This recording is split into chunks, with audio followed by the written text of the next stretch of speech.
এই ভিডিও দেখা শেষ করলে মেহেরবানি করে শেয়ার করবেন। সরকারি গেজেট 844 জনের, উনি 1400-র মধ্যে 1200-র বাসায় কিভাবে গেল এটা তো আমি বুঝতে পারতেছি। আমি আনঅথেন্টিক কোনো কথা বলিনি। জুলাই আন্দোলন নিয়ে কথা হয়েছে, এখানে আমি অন্ততপক্ষে 3 জন সংসদ সদস্য বক্তব্য দিয়েছেন, রেকর্ড আছে আপনার কাছে। একজন বলেছে 844 জন শহীদ হয়েছেন, একজন বলেছে 1000-এর উপরে শহীদ হয়েছেন, একজন বলেছেন 1400 শহীদ হয়েছে।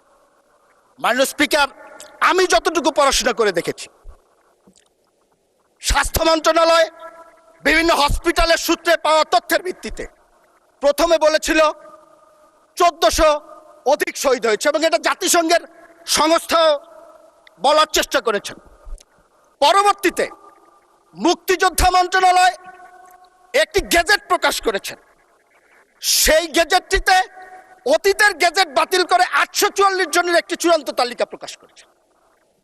এখন সমস্যাটার জায়গা কোন জায়গাটায়, আমি একটি কথা আপনাদেরকে বলতে চাই, একটি উদ্ধৃতি দিয়েই বলতে চাই। আমার মাননীয় বিরোধী দলের নেতা, আমি ওনাকে খুবই পছন্দ করি, খুব সুন্দর কথা বলেন, আদবের সাথে কথা বলেন, ওনার অঙ্গভঙ্গি ভাষা ব্যবহারের যে বিষয়টি সেটি অনুকরণ করার মতো।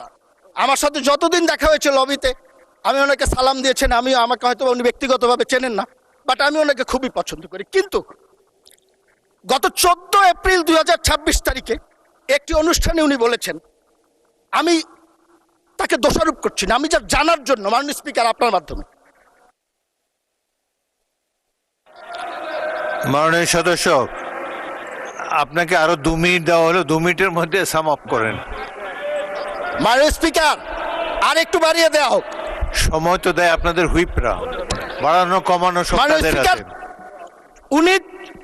উনি বলেছেন প্রোগ্রামটিতে, আমি পত্রিকার রিপোর্ট দেখে বলছি, আমি দেখাতে পারবো, 14 এপ্রিল 2026 1400 শহীদের মধ্যে 1200 শহীদের বাসায় যাওয়ার সৌভাগ্য আমার হয়েছে।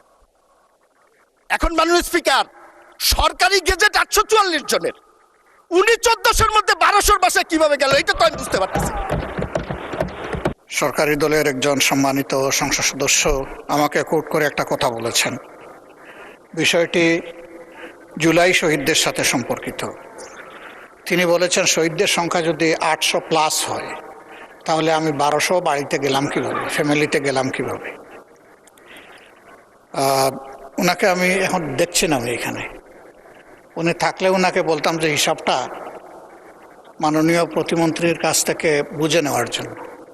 সালাউদ্দিন টুকু সাহেব